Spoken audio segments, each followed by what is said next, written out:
Hello and welcome everybody to episode 3 of the podcast. I'm Michael. I'm Noe. And we are the Knights of Entertainment, a podcast covering topical news and deep dives into your favorite unknown comic books, movies, games, and more weekly. We appreciate you tuning in and hope you enjoy the show. This is what we are covering tonight. I got quite the doozy of a story involving the game UFC Undisputed 3, so stick around. But before we do, like, follow, and subscribe to the channel. Now, let's get to some top news. Alrighty, first story we got here. The new Mario Kart ride at Universal Hollywood is criticized for not accommodating large people. Oh, you fat sons of bitches. You just lose some goddamn weight. I'm just as fat as they are. Well, apparently, if you have a waist size over 40. Well, I'm pretty much there. And there's a bunch of fat people saying that people are fat phobic and stuff like that. So it's not, I mean, as a fellow fat person, right?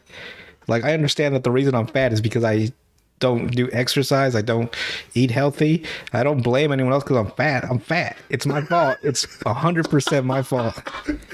Well, apparently not to the fat acceptance movement. So, well, it's whatever for them. But I mean, don't get me wrong. I understand the fact of, liking yourself or who you are and stuff. Yeah, like that. I respect that. But when you try to blame everyone else because you can't, it's kind of like there was a plus size model on like Instagram or something like that. I dig that. And she got into some kind of argument with a farm because they wouldn't let her on the horse because they were afraid for the horse back. Well, damn. Come on now. The horse couldn't take hers. Horses are strong as hell. Not this one. Must have been like 90 years old or something. But it is what it is. Number 2, Tim Burton's 1989 Batman gets a new trailer ahead of the DCU debut. DC. Oh, yeah, because Michael Keaton's going to be... Yeah, Batman. Apparently they went back and they redid that entire trailer and started doing like cutscenes and updated it a little bit, like with the graphics and stuff. Okay, that's cool. So kind of new, kind of a heads up of. Let's see if this Flash movie June 17th is what it's cracked up to be. I keep hearing everywhere that's like it's the greatest superhero movie I've ever seen in my life. People that get like early access to it. Yeah, I could have sworn it was some actor or director involved in like comic book movies at the moment that saw the Flash and it was like this is the one, and I'm like, if you're lying to me, you're gonna be the one. See, but the downside though is that they're supposed to end this entire series of DCEU movies after this. So well, because I just read an article earlier that James Gunn is like he's obligated to release those movies because they're already made or whatever. Yeah. So once that's done, then he can start fresh like he wanted to. So my question is, if this movie does really well and it's a good movie, do you have high hopes for DC in general? No. Because I mean, animated movies, that's my speed. They do the adult versions of them and stuff like that. The DCEU is kind of falling flat. Chugging along.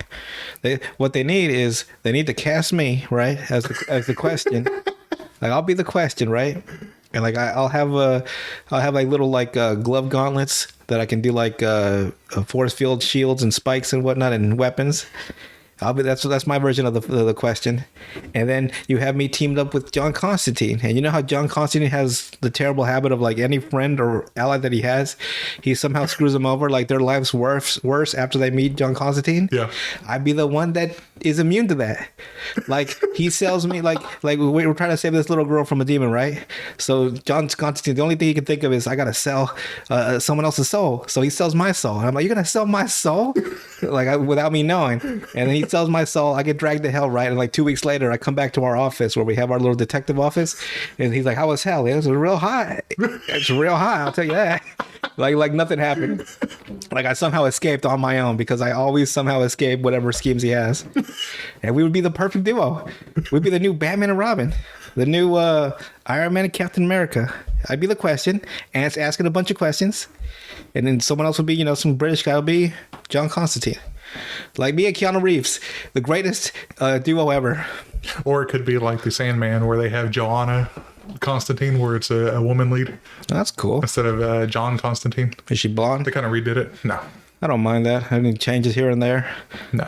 It makes sense if it was more of like a multiverse. Right. Like pretty much some multiverse. They had like 67 cadillion Lokis in the Loki TV show. Oh, God. I'm like, God, it's whatever then. Alrighty, and last bit of news that we have today. Game Rant recently put out an article asking people should they support the creator, or excuse me, not the creator, the actual manga and anime show Rurouni Kenshin, because the creator of it was caught with, let's say, child exploitative DVDs. Burn him to the ground. Burn everything he's ever done to the ground. Fuck that man. So my question regarding this, should you separate the art from the artist? Oh shit. Because again, Rurouni Kenshin has been around for a classic. long time. Yeah. It has a Kinda cult following. Like Alice in Wonderland, because that dude apparently was a pedophile as well. Yeah. So that's a good question. I guess you kind of have to sometime. Well, fuck. Because then you got like stuff like Hitler's Mein Kampf or whatever it's called. Yeah. Like, that's a book. But I mean, it's Adolf Hitler, so you can't support it. It's a tightrope. I mean, so again, should you separate the art from the artist in general? I guess Because a lot of think about it, a lot of artists have political leanings and stuff like that. And yeah, like people, I love the H.P. Lovecraft stories, right? Mm-hmm. But damn, that boy was a racist. Jesus, man. See, personally, I would say you would try to separate the art from the artist. Mm. I mean, and don't get me wrong, you know, those kind of crimes are just horrific, but I mean, the art is what it is, and it's gone beyond him as a creator. Well, that's a good point, yeah. So after a certain while, it just like, you know, Superman, Batman, the Marvel stuff, that's just beyond whoever made them. Oh, right. If you go back in time and you find that Bob Kane, I mean, look, he stole from Bill Finger the entire concept of Batman, but most people don't go back. And he did? That's a cold man. Yeah. But again, like I said, if it was me, I'd probably separate it, but I guess I'd go by a trial basis. Like I could say if the series was just like created like a couple months ago or something, it'd be easier to, I guess that's true, yeah. You know, tie it in together with him. But this is an early 2000s type of anime or manga. So, man, it's heavy. I guess it's to each their own, right? Whatever they feel is some people don't want to support J.K. Rowling's Harry Potter stuff because she's a transphobe, homophobe, all the phobes. And I was like, you know what? Because there's this new game coming out, Hogwarts Legacy, which you get to play, you know, in Hogwarts. I was gonna get the game, right, and it was gonna be a big fuck you to J.K. Rowling. I would be the most evil bastard that's ever walked the face of the wizarding world. Like I was like, because her concept of good would be skewed because she's, you know, homophobic, transphobic, right? So that means from one side of the political aisle, yeah, right. So that means that if I was like worse than Voldemort, who's she to tell me that I'm a bad guy? But like I could be murdering women and children, but I'm not a homophobe. So there you go. and on that same topic, there's what was it, 1 million signature petition or something? Oh like yeah, that, it is a million. Yeah, the game. It's real high. I just realized. But on the opposite side of that, you also have it as the highest selling PS5 and PS4 game of all time. So guess hey man, people still want to play. Hey man, Avada Kedavra. I'm gonna hit everybody with the good old AK. I'm gonna go back and forth. This whole school is gonna rue the day. So in general, I mean, like I said, it's easier to, in my opinion, just separate the art from the artist. Yeah. If it's a legacy type, you know, style, something that's been around for more than a decade, it'd be like, can't really. It'd be like finding out. What's the Dorothy? The Wizard of Oz. You find out the director used to whip the hell out of the little people. Like, oh my god, now I can't enjoy the Wizard of Oz. It's a tough thing. You know that if they go back in time, they'll find something. You'll find everything. I promise you. Find some horrific stories about your family lineage as well. But that is the last bit of news. So let's go ahead and dive into today's topic. All right, so. You all know UFC, Ultimate Fighting Championship, and back in the day before EA fucking grabbed their hands on every gaming or every sport humanly possible, I'm surprised they haven't done a fucking slapping video game. The THQ, I think, they made a banger of a series trilogy, UFC Undisputed, and my cousins and I, we loved those games 1, 2, and then when 3 came out, like we had to play it.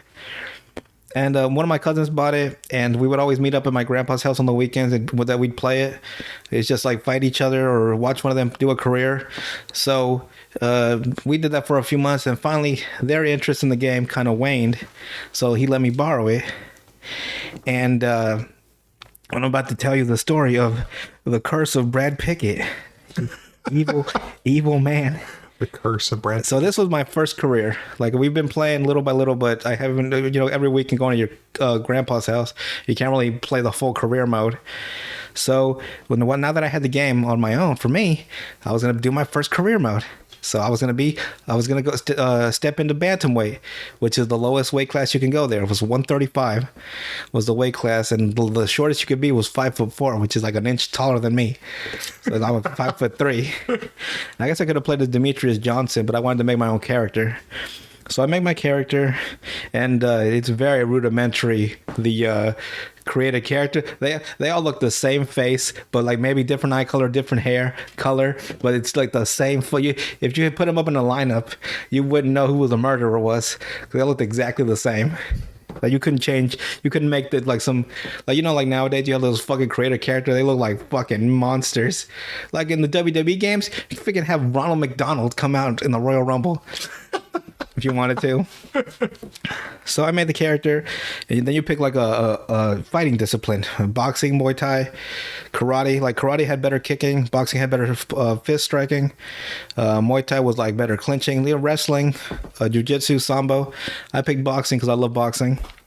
And you're always standing up, so having your hands heavy or better leveled up at the beginning was a good bonus. So you start the game. You start in World Fighting Alliance, to some nobody organization. It's like a scouting prospect area for, it's kind of like a tutorial pretty much. So I start, we already know how to play. My cousin and I have been playing this game for a while, so I know how to play. So I put the difficulty on advanced. And even on advanced, the game was kind of a breeze. So I tear through everybody, all these CPU created fighters that aren't real, and I get blocky as hell. I mean, they look okay, but they're not like the actual real fighters that they put in the game. Yeah, those are for the UFC. So I tear through all of them. Fucking fought a guy that was like 6'3", 135 pounds. I was like, you must be joking with me. I beat them all pretty easily, no problem at all. I get the title, WFA, Bantamweight Champion, and now I can get to go up to the UFC. And I do the same thing there, the UFC. I go through even the regular actual real fighters. Like, it's pretty much easy. Like, when you play against another person, you kind of get better skills than playing against the CPU. So boom, boom, boom. And before you know it, I got a title shot against Brad Pickett. So I'm like, all right, I'm going to win this title, have 50 fights in a row, undefeated, greatest fighter to ever live. Have our first fight, and it's pretty close. I'm breathing the mic. I'm sorry. I'm trying not to, but I don't know where to. I don't know where to breathe. Where do I breathe? I'm gonna pass out. I don't know where to breathe. So, oh shit. We fight for a little bit, and like it's all like, and around round one, at the end of round one, I get a cut over my eye, and I'm like, oh shit. And round two, it gets worse. It starts bleeding more. And then round three, the ref times out and got to get the doctor in. And these sons of bitches stopped the fight for a doctor stoppage for a cut. So I lost my first fight against Brad Pickett on a cut. I was like, all right, it's fine. That's very immersive to lose a fight, you know? Yeah. I know some people that like to they turn off the game and restart to win the fight. Yeah. I accept the loss if it's a real loss. I got cut. I lost. And I was like, well, damn, how do I get another title fight? So I had this great plan. Every time before a fight, you get a bunch of fight contracts of who you want to fight. You get to pick them out. So I had the plan, like, if I found the guy that was next in line for the title fight and I beat the fuck out of him, there'd be no chance you get a title fight because you don't give a title fight to a loser. Yeah. So I'm like, let me find. So I looked at the contracts. There he is. And I fought the guy that was next in line, beat him, and lo and behold, the next set of contracts comes in, and Brad Pickett, I get another title fight. So I'm like, all right, so I got it this time. Like, he got me last time, but this time, right? You got a little bit of hope. Yeah, so fight two starts, and he knocks me out. And so I was like, okay, that's 0-2, no problem. So I go back down to the roster. I'm like, well, that's 2 losses now. So if I kept doing the same thing, and so if I fight the guy next, maybe I'll get the title fight. And lo and behold, I beat that guy. And the next round of contracts, there he is. Fight him again, right? Fight 3. So I'm 0-2. Yeah, maybe he got lucky with that punch, is what I'm thinking. I got cut. I got cut the first fight. He got lucky with a nice punch the second fight. Fight 3 is the one. So we fight. He knocks me out. So I'm now 0-3. And I'm getting a little bit. I'm 0-3, and I'm a little bit mentally unstable. Getting a little annoyed. It's getting to me. So I'm like, oh, okay, it's fine. Let me see who's next in line for this fight. And I beat him, and then before you know it, I'll get another title fight. I'll fight Brad Pickett, and I can beat him. So. And this was going to be the one, right? 4 fights. He beat me 3 times, but I know the 4th fight because I know all his tricks. He's got a lot of power in his. He's a boxer too. So if I just bob and weave a little more, and he won't be able to beat me. I figured him out, right? So I beat the guy next in line. I get the next title fight 4, and so we fight, and he knocks me out. So now it's 0-4. It's 0-4. And I am now Iron Man to his Thanos. I am now you. My only curse is you. If I could just beat, he was my white whale. If I could just beat Brad Pickett, because now it was like an obsession. There's no way. Start putting the post-its and the strings. How am I going to beat it? I had a wall. If I was married, my wife would have already left me, and with our 15 kids. I can't do this anymore. All you do is talk about Brad Pickett. I'm just like, you want to be married to a man that can't be Brad Pickett? Get the fuck out of this house. So I'm 0-4. I felt like Afro Samurai. Yeah, you've seen the manga? Yeah, or the anime? Yeah. For those of you that don't know, Afro Samurai was this banger of an anime that came out of an 05 or something. I can't remember. Yeah, it's been around for a while. And it's no filler. It's 5 episodes, 2 volumes. You can watch it in one sitting. I recommend that you do. But the story follows Afro, the titular. I'm about to say titular character. The titty licker. He kind of was the titular. I can't even say the word. Titular.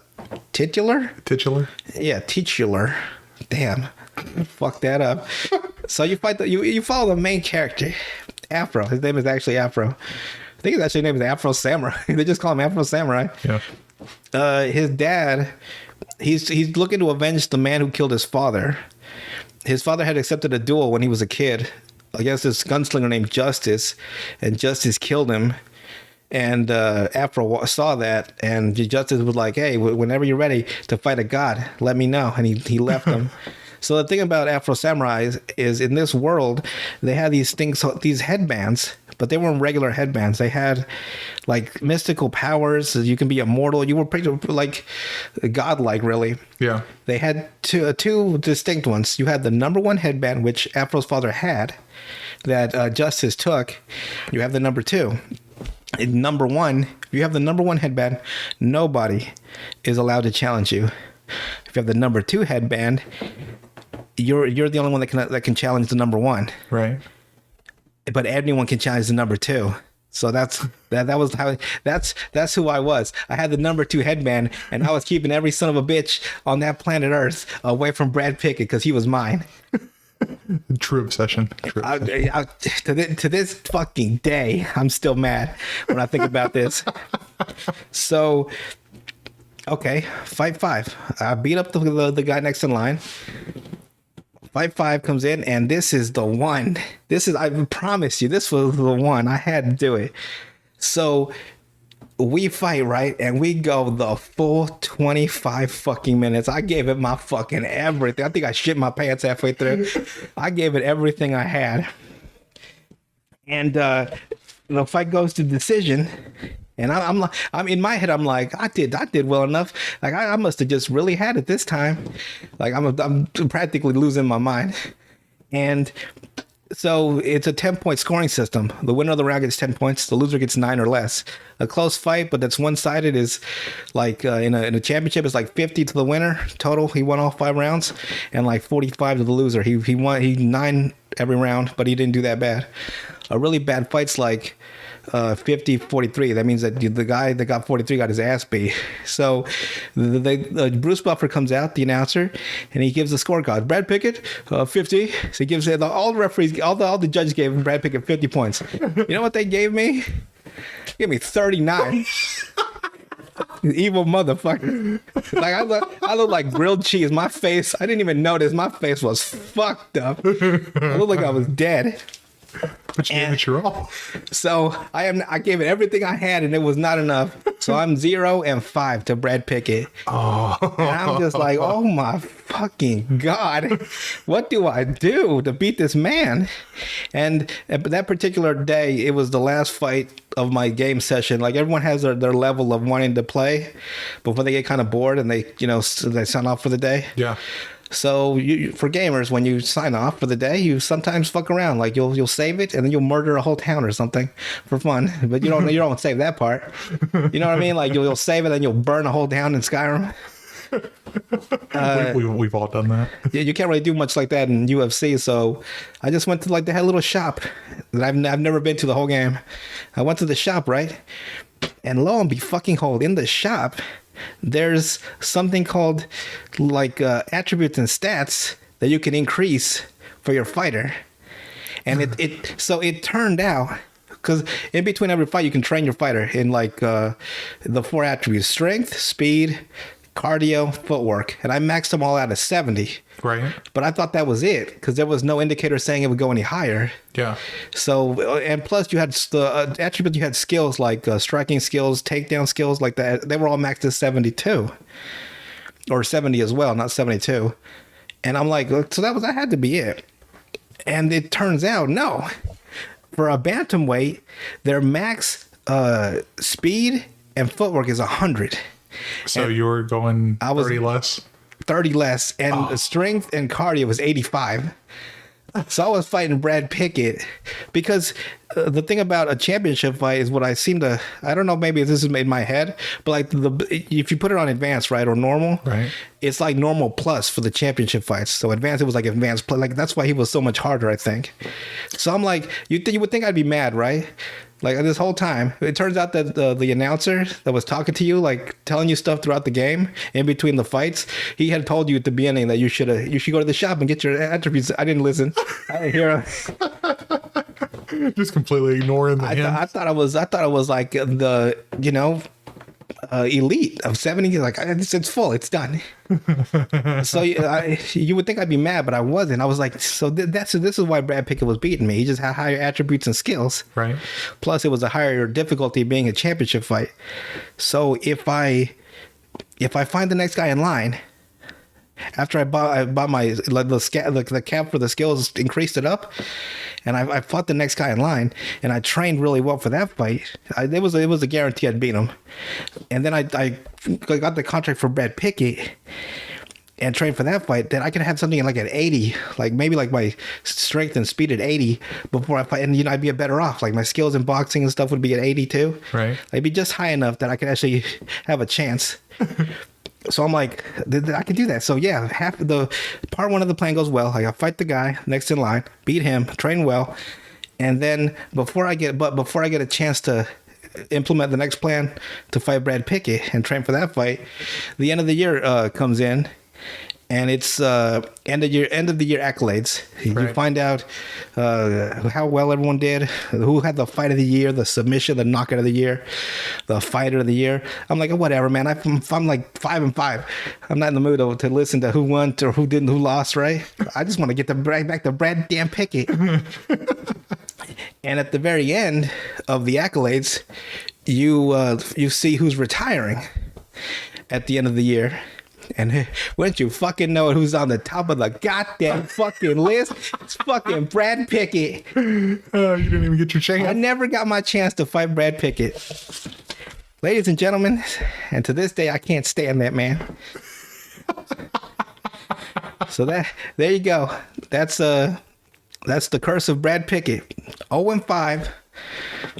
I lost my wife, 15 kids. I became an alcoholic, and you never heard from me again. And you hear rumors that there's a fat guy screaming about Brad Pickett in bars. That's me. That fucking Brad. That son of a bitch, Brad Pickett. I hope you enjoyed. That was my first story that I worked all week on it to make it sound. So it's still rough drafts. So. And it's sad that this is a true story. This is the truest story I think you can possibly get. Man, that son of a bitch, bro. I can't fucking believe it.